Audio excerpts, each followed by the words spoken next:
Timeless Audiobooks presents Booker T. Washington, Putting the Most into Life. A timeless lesson on perseverance, character, and self-reliance. Discover the wisdom that helps you rise above circumstance and build true success. Chapter 1 of Putting the Most into Life.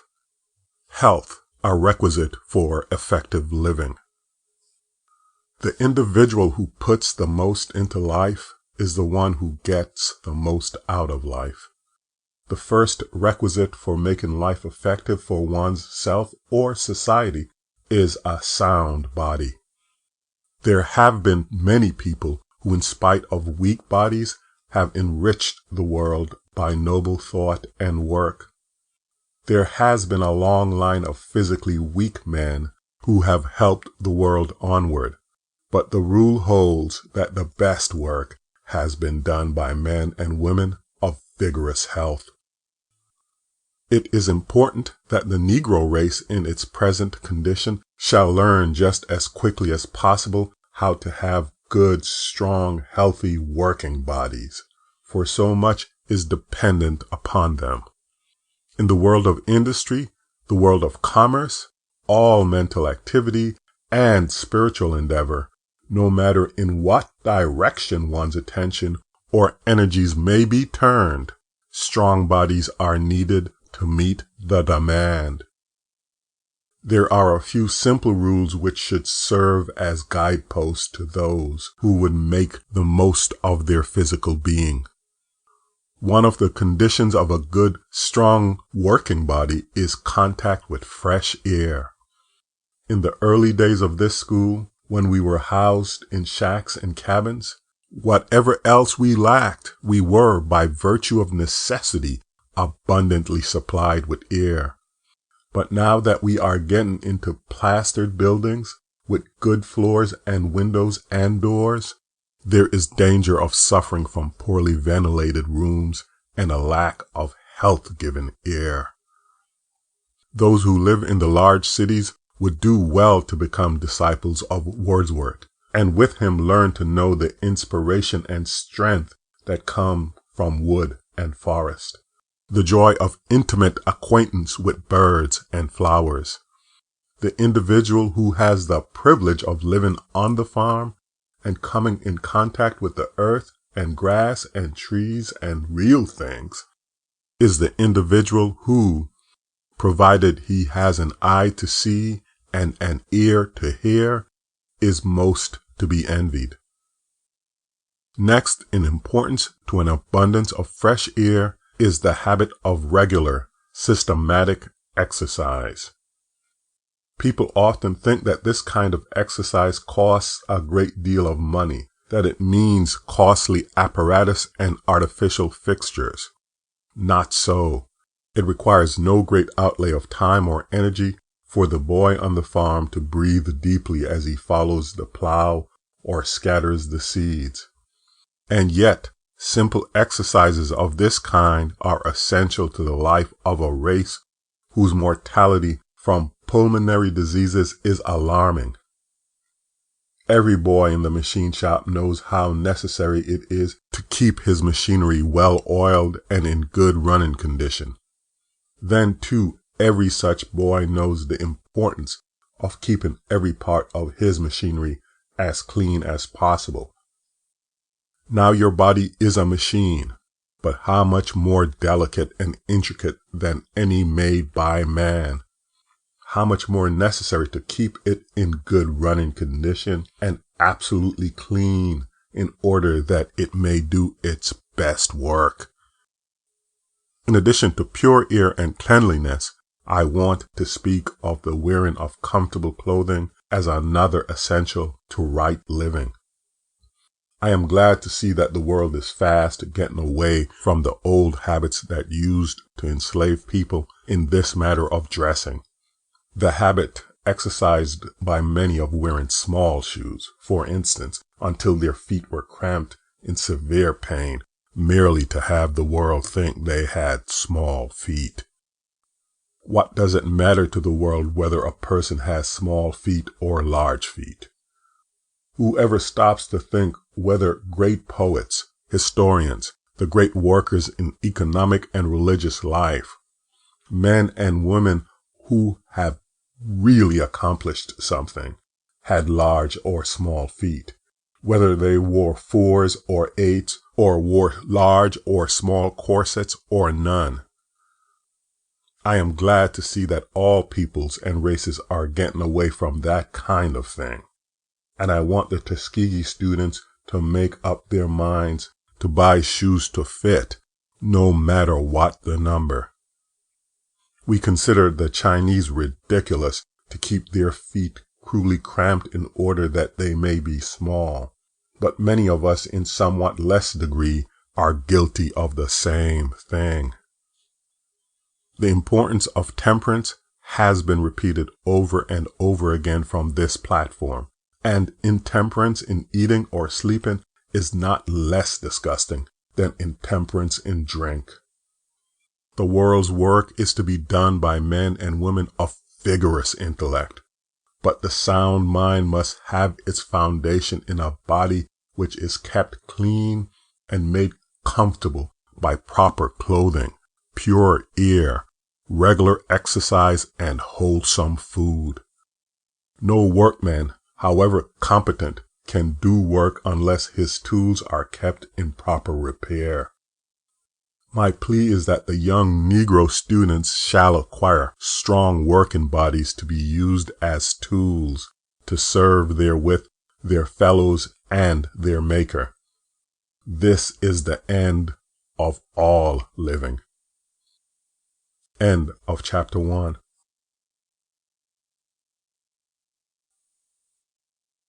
If you enjoy timeless wisdom like this, consider subscribing for more audiobooks just like it. Chapter 2 of Putting the Most into Life. Some of the qualities essential to the most successful school life. The student who would put the most into his school life must first of all be happy. I do not believe it is possible for a student to accomplish very much, certainly not the most, while he is in school, unless he learns to be happy in all his relations in school life. If the students are unhappy, there is something wrong with the institution, or with the teachers, or with the student body. The normal state of a student in a well-ordered institution is a happy one. It is impossible to get the most out of the life of any institution unless there is joy in working out the ideals of the institution. The student should make himself familiar with the purposes of the school to which he seeks admission, and having made the choice, he should be loyal to its traditions and purposes. The Bible teaches over and over again that freedom, without which happiness is impossible, is self-imposed restraint. That to be really free, we must live within the law. He who lives outside the law is a slave. The free man is the man who lives within the law, whether the law be the physical or the divine. All life is governed by law, and the student must acquire freedom by obedience to law. The student in any institution are divided into two classes: the happy, contented, ambitious, hopeful ones, who have faith in the institution and respect for its traditions, and the miserable, discontented, grumbling class. One class live not only within the letter, but in the spirit of the law, and are consequently happy. The second class are miserable, discontented, and hopeless because they try to live outside the law. No student can get much out of any institution who does not enter wholeheartedly into its spirit, its traditions, and its ideals. The ability to do hard methodological work is one of the prizes which every school worthy of the name offers to its students. The years at school not infrequently give bent to the whole life. The student who does slipshod work at school is more than likely to lack direction in his subsequent career. But mental strength comes not as a bequest.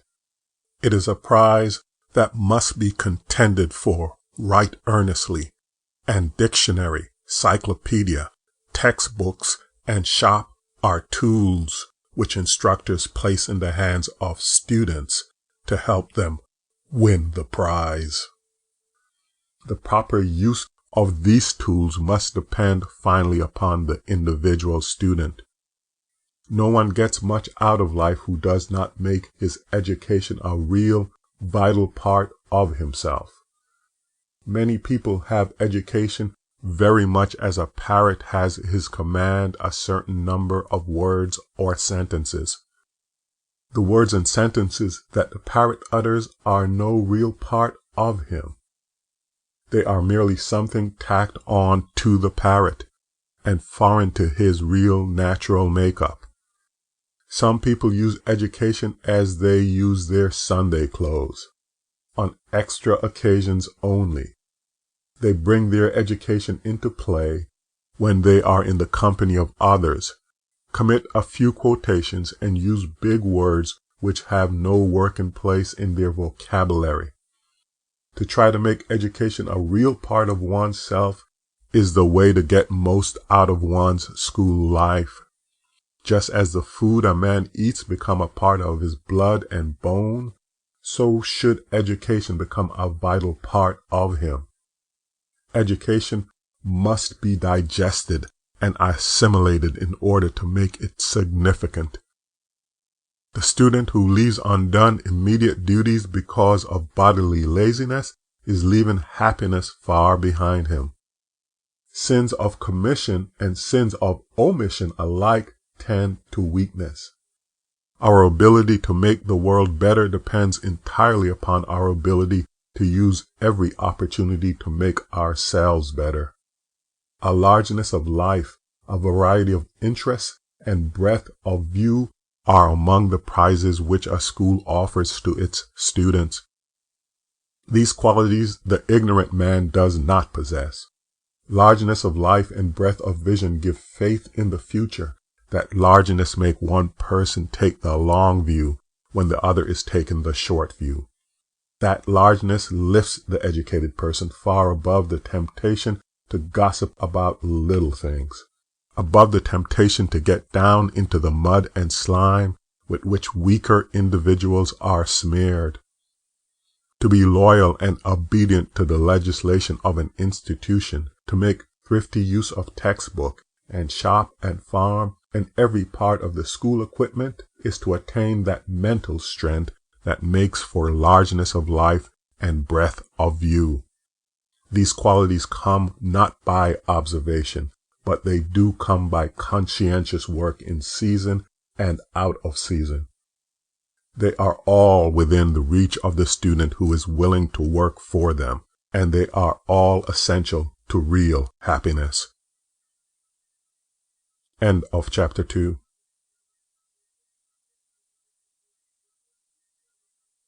If you enjoy timeless wisdom like this, consider subscribing for more audiobooks just like it. Chapter 3 of Putting the Most into Life by Booker T. Washington. A word to prospective teachers about putting the most into their work. The large problem of the teacher is not to impart knowledge and maintain discipline. The larger problem is to bring school life and real life into closer contact. With the average teacher, as with the average student, there is very little connection between the school and life as it is actually lived every day outside the schoolroom. And as long as this is true, there will be ground for reasonable and just criticism. In the primary school, the intermediate school, and the high school, there is often little, if any, connection between life as it is lived in the shop, on the farm, in business, and in the home.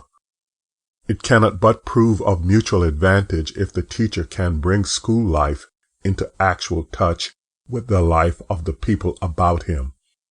The interest of the parents will be increased just in proportion as they find that the teacher is making his instruction stimulate and vitalize conditions outside the schoolroom.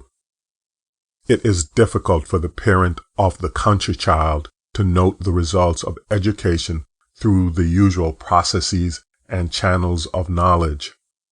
Colored parents depend upon seeing the results of education in ways not true of the white parent. It is important that the colored teacher in this generation should give special attention to bringing school life into closer touch with real life. Any education is, to my mind, high, which enables the individual to do the very best work for the people by whom he is surrounded. Any education is low that does not make for character and effective service. The average teacher in the public schools is very likely to yield to the temptation of thinking that he is educating an individual when he is teaching him to reason out examples in arithmetic, to prove propositions in geometry, and to recite pages of history. He conceives this to be the end of education. Herein is the sad deficiency in many teachers who are not able to use history, arithmetic, geometry as means to an end. They get the idea that the student who has mastered a certain number of pages in a textbook is educated, forgetting that textbooks are at best but tools, and in many cases ineffective tools for the development of man. Modern educators are getting more and more away from books. Now this will be hard for the average teacher who has worked out all the problems in arithmetic and proved them by the answers in the book. But I believe that the best educational thought tends toward the study of real things and not mere books. One of the ways of bringing the school into closer touch with society is to make school surroundings, including the grounds and buildings, as homelike and as attractive as possible. The schoolrooms are in too many cases cold and barren. In schools of this sort, there is little connection between the home and the school. I believe that the teacher should study the home surroundings of his pupils and become more intimately acquainted with the parents. When teachers are able to make their schoolrooms inviting and are able to project their influence into the home life of the pupils, there will be fewer absentees or truants. A child cannot be expected to leave a comfortable, attractive, and convenient home to go into a dull, inconvenient, uncomfortable schoolroom, nor can it be expected that pupils will leave comfortable chairs at home and go into schoolrooms where they must sit on stools with their feet 6 or 8 inches from the floor. It is hardly necessary to say that the teacher should set the example for the student in the matter of cleanliness and neatness. The teacher who would preach against grease spots, rents in clothes, and buttonless jackets must see to it that he is himself without faults in these respects. When I go into a school and notice that the instructor has buttons off his coat, I am at once convinced that he is not the right teacher. I do not believe that there is much that the student can learn at that school that can be put into practice in real life. I believe that the teacher should not only set an example himself, but that he should go further than this. He should see that every boy and girl in his school is familiar with the practical applications of soap and water, and knows the work of the toothbrush and the darning needle. Some parents may at first resent this encroachment upon their special domain, but persistence in an endeavor of this sort will finally cause the parents to look upon the teacher as a new force in the community. The average parent cannot appreciate how many examples Johnny has worked that day, how many questions in history he has answered. But when he says, "Mother, I cannot go back to that school until all the buttons are sewed on my coat," the parent will at once become conscious of school influence in the home. This will be the best kind of advertisement. The button propaganda tends to make the teacher a power in the community. A few lessons in applied chemistry will not be amiss. Take grease spots, for example. The teacher who with tact can teach his pupils to keep even threadbare clothes neatly brushed and free from grease spots is extending the school influence into the home and is adding immeasurably to the self-respect of the home. In the schoolhouses in the city and in many of the larger towns and country districts, janitors do all the work of cleaning. This may be necessary in city schools, where it is not possible for the children to do all the work of beautifying and cleaning the school building. But when all this work is done by outsiders, the children are robbed of part of their instruction, and they thus lose a very important lesson in cleanliness and order, which it is the duty of the teacher to give. Think of the time lost in the average family looking for the broom when the time comes to sweep the floor. At this time, all business suspends. Mother cries out first, "Where is the broom?" The older sister cries to John and Susie and Jane, "Where is the broom?" And that kind of thing goes on every day in the week and year.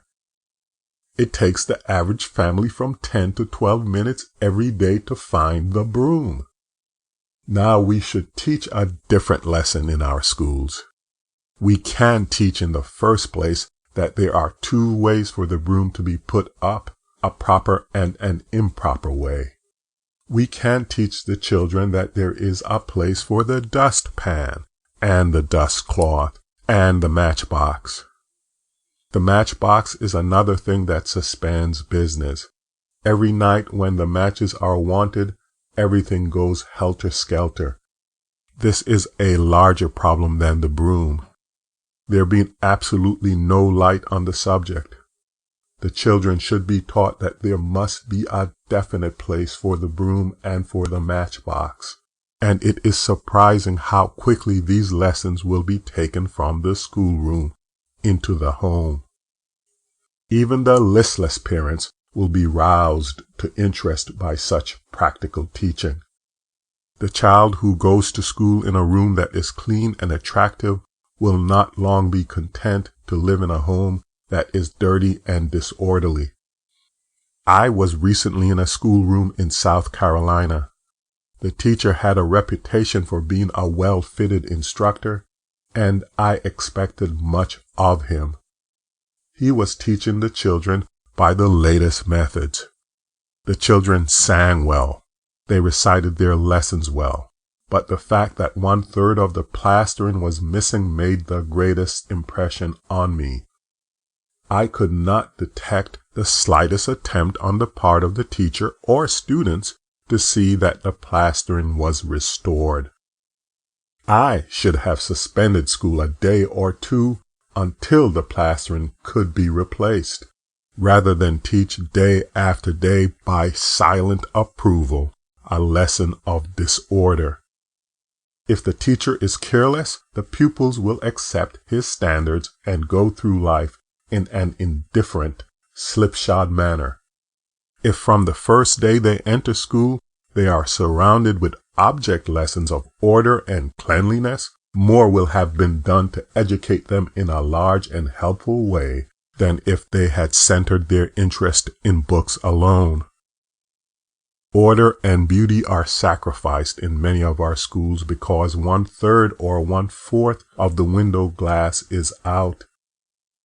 Sometimes I have seen obsolete hats and discarded dresses doing duty in the absence of window glass or window panes, knocked out in order that the stovepipe might be run through the broken place. The child never outlives the impression made by such a sight. The parents will join their children in helping to patch broken plastering if the teacher will take the lead. When the plastering is mended, a few pictures should be placed on the walls, and in this work the parents' cooperation can be depended upon. Teachers must put not less conscience but more thought into the work for the children to whose lives they are giving direction.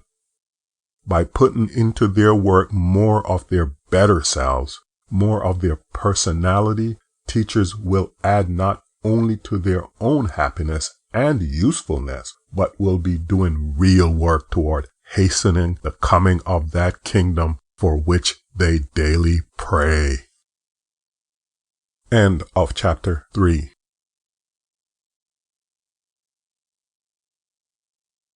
If you enjoy timeless wisdom like this, consider subscribing for more audiobooks just like it. Chapter 4. Industrial Efficiency and Aid to the Higher Life. It was Emerson who said that one generation clears the forest, the next builds the palaces. Each generation is very anxious to engage in the building of the palaces, an ambition which is altogether laudable. But the forests must first be cleared, or there will be no palaces. And so it falls to the lot of every successful individual of every race and nation to engage at some time or period in their existence in dealing in a large degree with the industrial or material affairs of life. The forms of industry that occupy the majority of people in a civilized country may be classed under one of the following heads. First, and perhaps most largely, the production of raw material in one form or another. The second step is the manufacturing of these materials. Third, the problem of transportation and getting these products on the markets of the world and having them properly distributed and economically and wisely consumed. The production of cotton in the South presents a familiar example of all these processes. The growing of cotton is an industry largely in the hands of my race. In the second step, the manufacturing of cotton, the colored people have as yet little part. In putting these materials on the market through the medium of steamboats, steam cars, and their distribution through wholesale and retail establishments, colored people have diminishing interests. The lesson for all young people to learn in this busy industrial age is to deal with materials, whether at first hand in getting something out of the soil or as constructing or distributing agents, so as to increase the value of the material they handle and to make themselves more useful as individuals.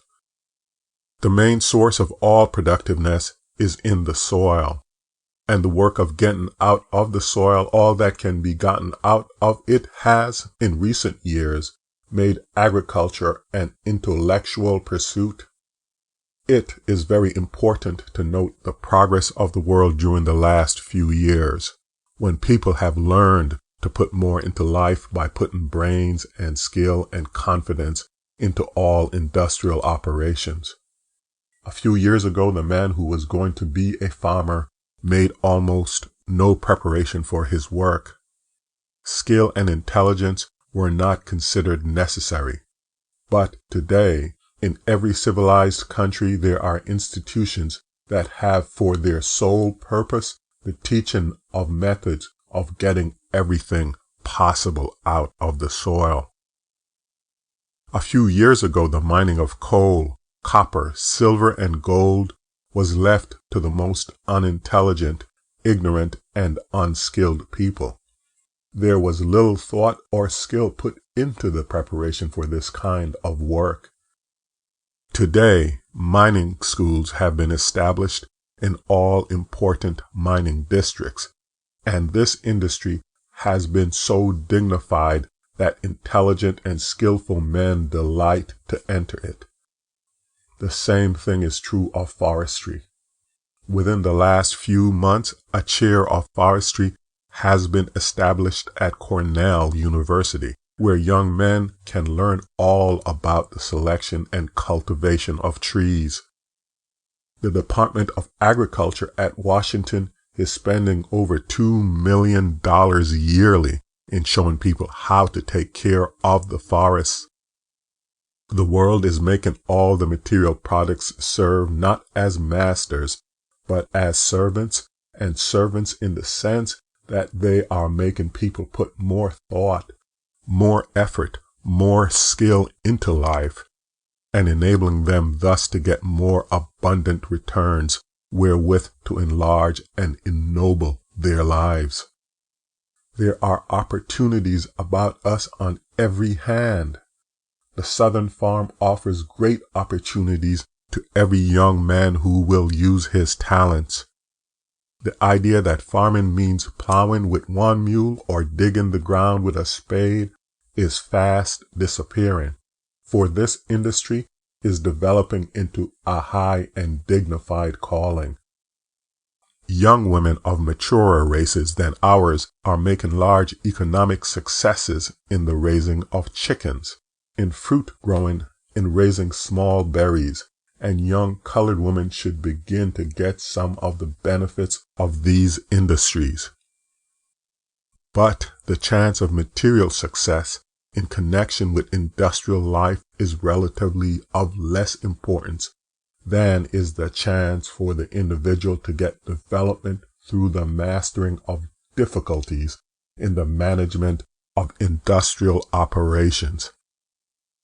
The mere mastering of these difficulties have made many of the captains of industry of this country.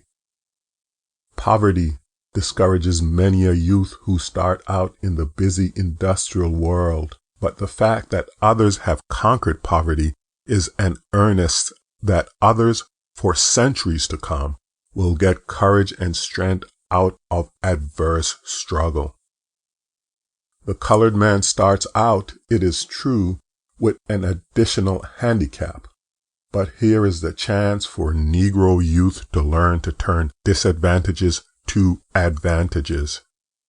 A colored man born in poverty and an ex-slave owns today one of the largest tailoring establishments in one of the most prominent streets in the city of Boston.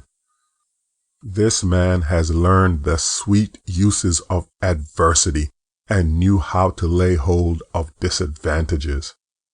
His establishment is patronized by people who buy from him not in spite of the fact that he is a Negro, but because he is a Negro. The world needs men, be they white or black, who can rise on successive failures to useful citizenship. No person can enter industrial life without for a time feeling some days of almost complete failure, but mistakes and weariness begat confidence and experience. All industrial operations and material progress should be used not as ends but as means of making life more comfortable, more useful, and more beautiful. The intelligent farmer, as he plants and works and harvests the cotton, must remember that the production of cotton is not the end of his effort. Every bale of cotton can be turned into books, into opportunities for travel and study. The man who grows corn must remember that the growing of corn is not the end of life, but the corn can be turned into refinements and beauties of a civilized life and a Christian home. No one can doubt that the people who have built the railroads and constructed the great steamships that bind country to country have added to the wealth and happiness of the world.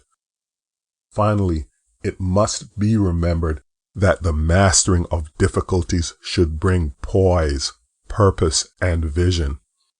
I want every Tuskegee student, as he finds his place in the surging industrial life about him, to give heed to the things which are honest and just and pure and of good report, for these things make for character, which is the only thing worth fighting for, either in this life or the next. End of chapter 4.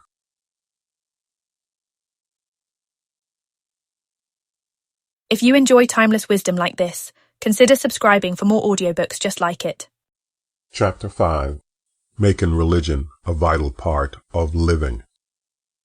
Educated men and women, especially those who are in college or other institutions of learning, very often get the idea that religion is fit only for the common people and beneath the interest and sympathy of the educated man. In too many cases, they are disposed to think that religion is for the weak, and that to express doubts concerning religion and the future life is an indication of a vigorous, independent mind.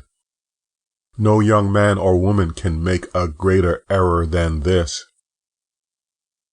Some years ago, when I was in New York City, I went down to Wall Street to consult a friend as to methods of arranging for a large meeting. I wanted in this meeting to get interest centered in the work we are trying to do at Tuskegee.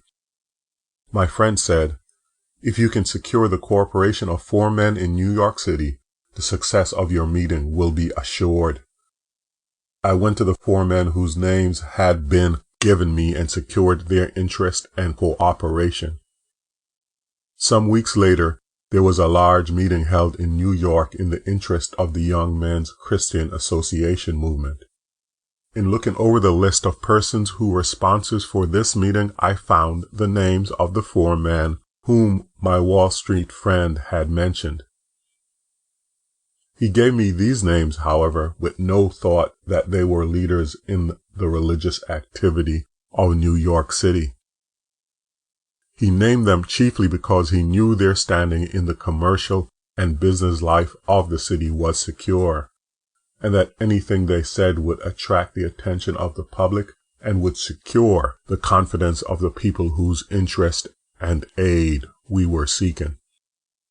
And so it appears that the 4 men who at that time represented the commercial and business interest of New York were men who were closely identified with the religious life of the city and were active in Sunday school and church work and connected with many other agencies which had to do with the uplifting of the masses.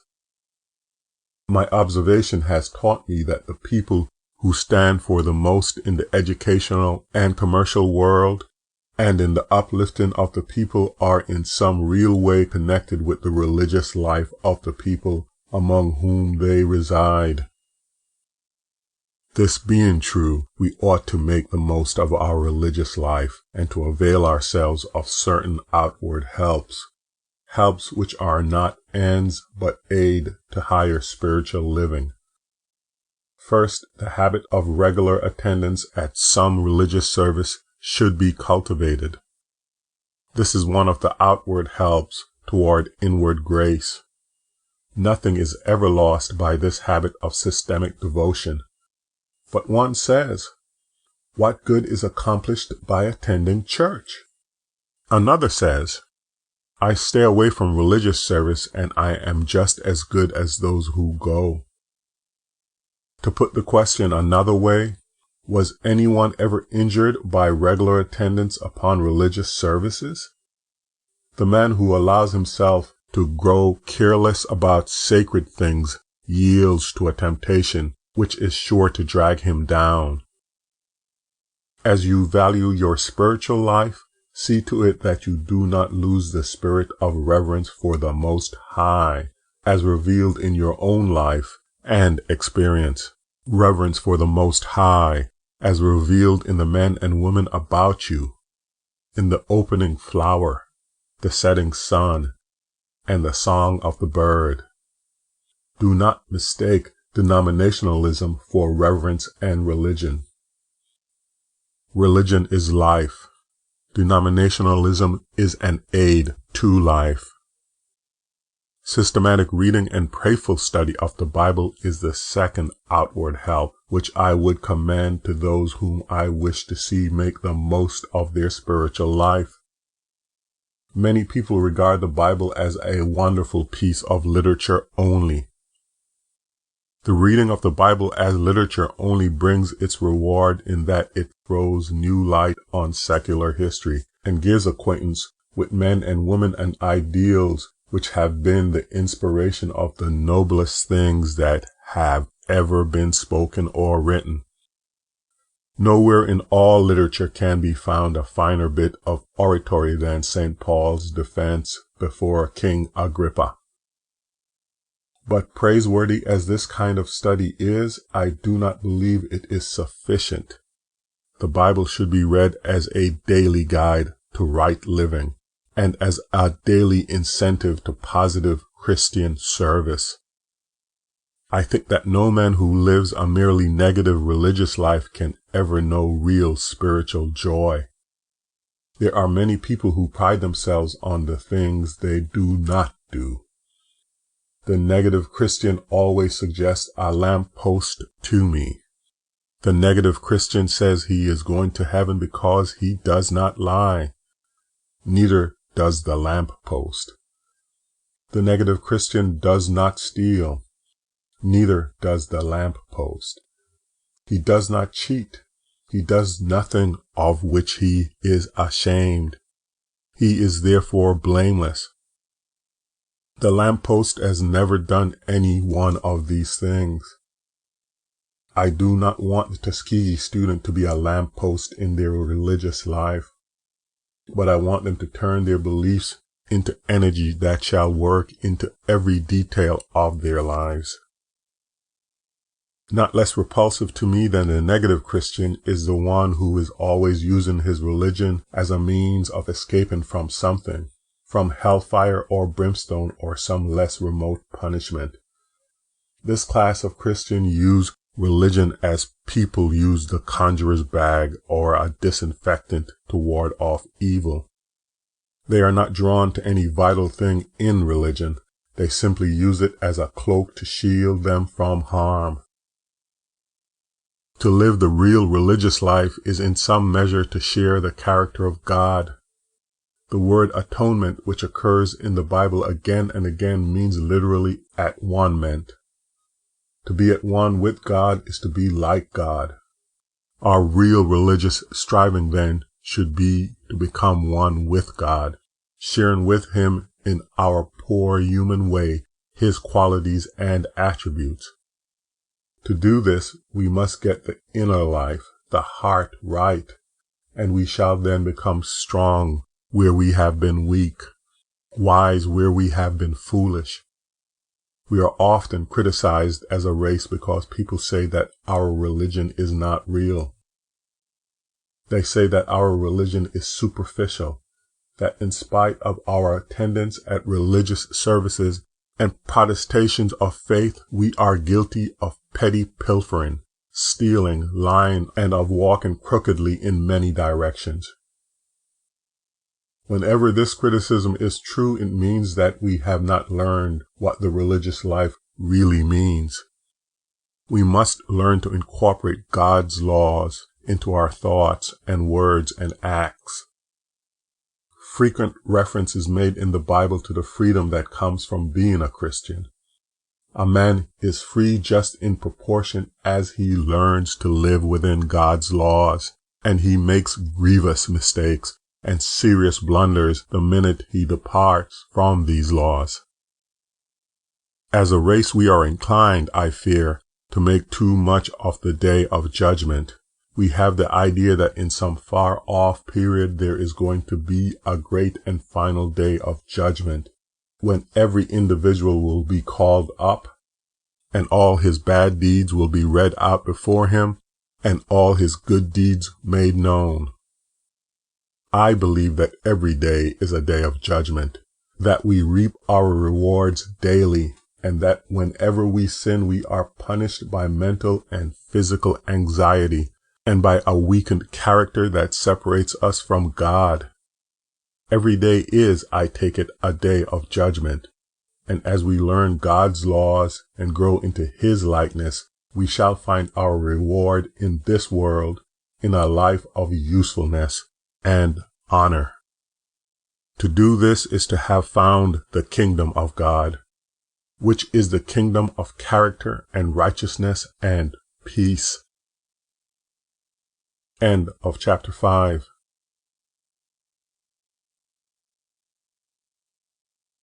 If you enjoy timeless wisdom like this, consider subscribing for more audiobooks just like it. Chapter 6. on making our race life count in the life of the nation.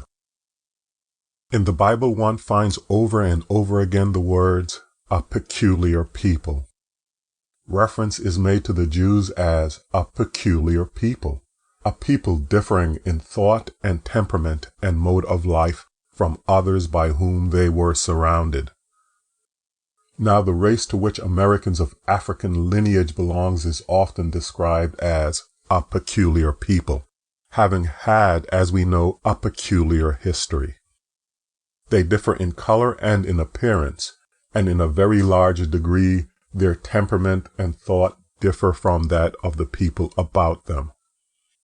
Now, the Jews, because they were different from the peoples by whom they were surrounded, because of their peculiar religious bent, were able to give to the world the doctrine of the unity and fatherhood of God, and Christianity, the finest flower of Jewry.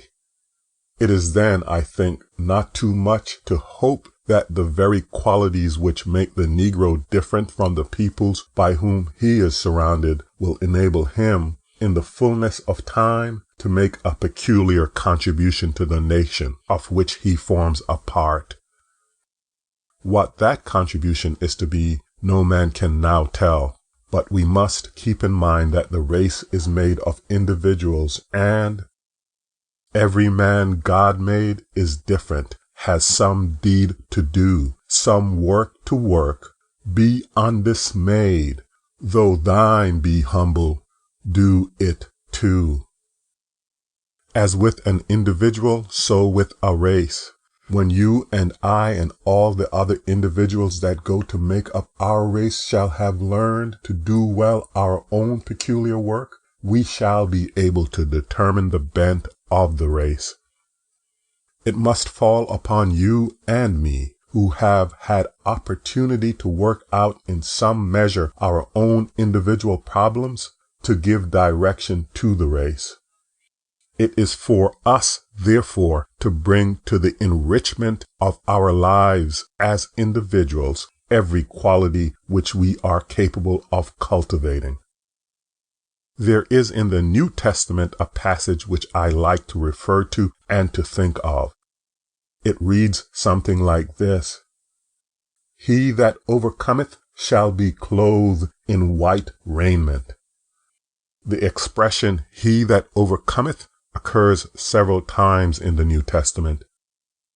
I am anxious that the Tuskegee students shall get the idea firmly fixed in their minds that there are definite rewards coming to the individual or to the race that overcomes obstacles and succeeds in spite of seemingly insurmountable difficulties.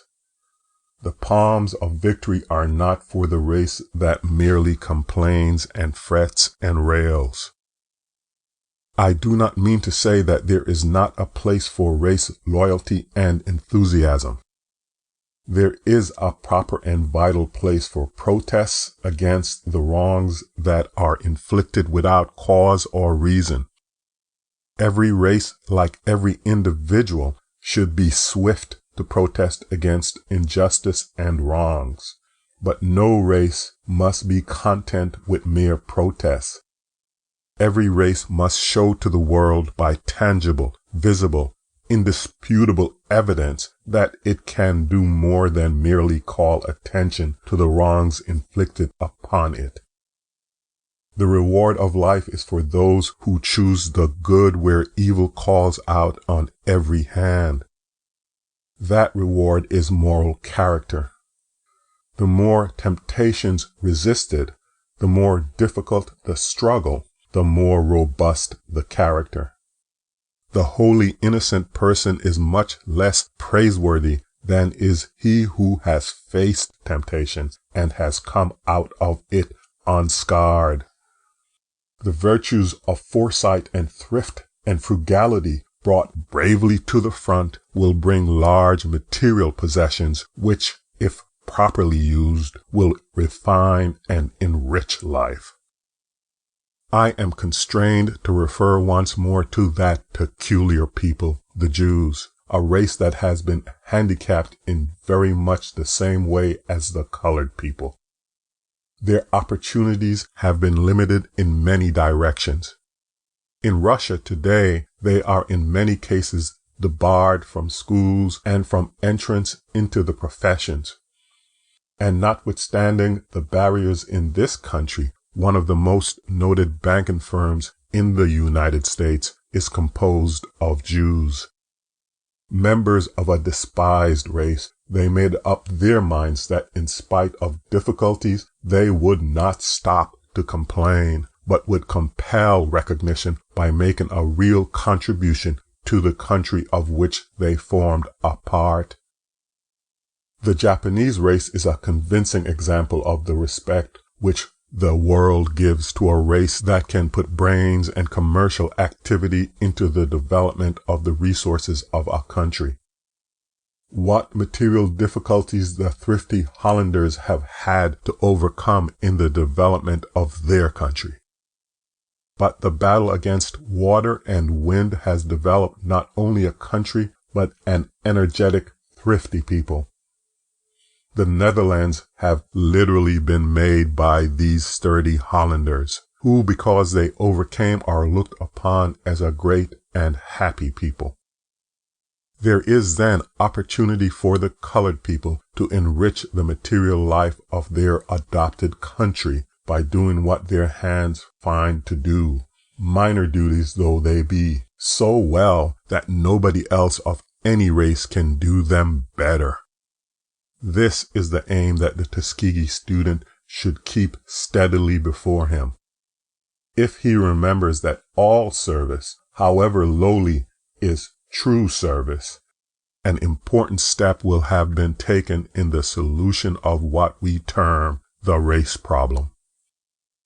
For it must be remembered that no individual of any race can contribute to the solution of any general problem until he has first worked out his own peculiar problem.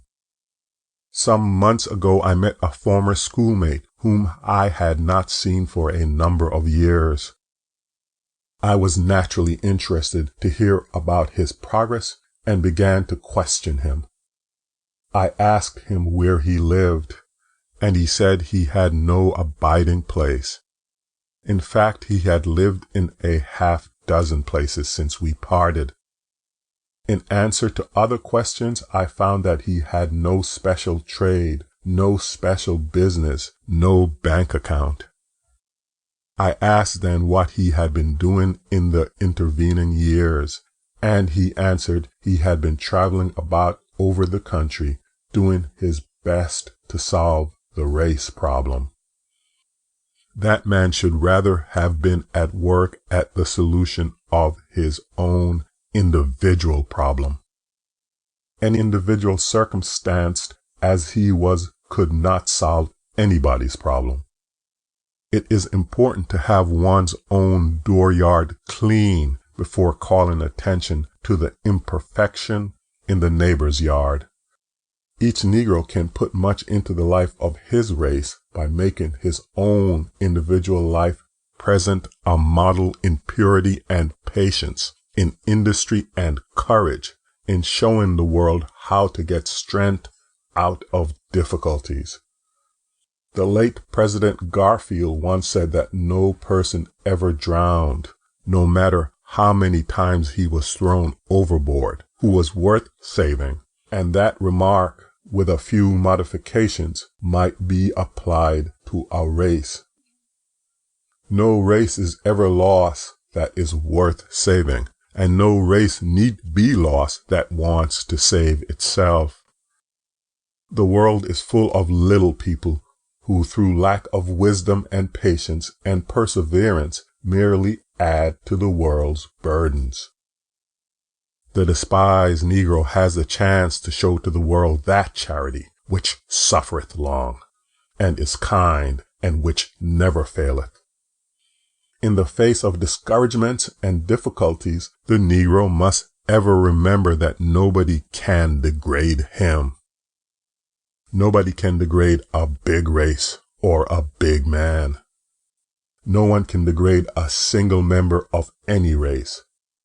The individual himself is the only one who can inflict that punishment. Frederick Douglass was on one occasion compelled to ride for several hours in a portion of a freight car.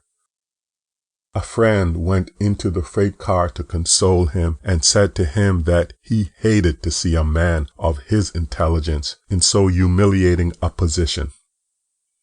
"I am ashamed that they have thus degraded you." But Douglass straightened himself up in his seat, looked the friend in the face, and said, "They cannot degrade Frederick Douglass. And so they cannot degrade a single individual who does not want to be degraded. Injustice cannot work harm upon the oppressed without injuring the oppressor. The Negro people must live the precepts taught by the Christ. They must go on multiplying day by day deeds of worthiness, piling them up mountain high. And just as you and I, as individuals, are called upon to serve the race of which we are a part, so let us as a race recognize the fact that we are a part of a great nation, which we are bound to serve. End of chapter 6. End of Putting the Most into Life by Booker T. Washington.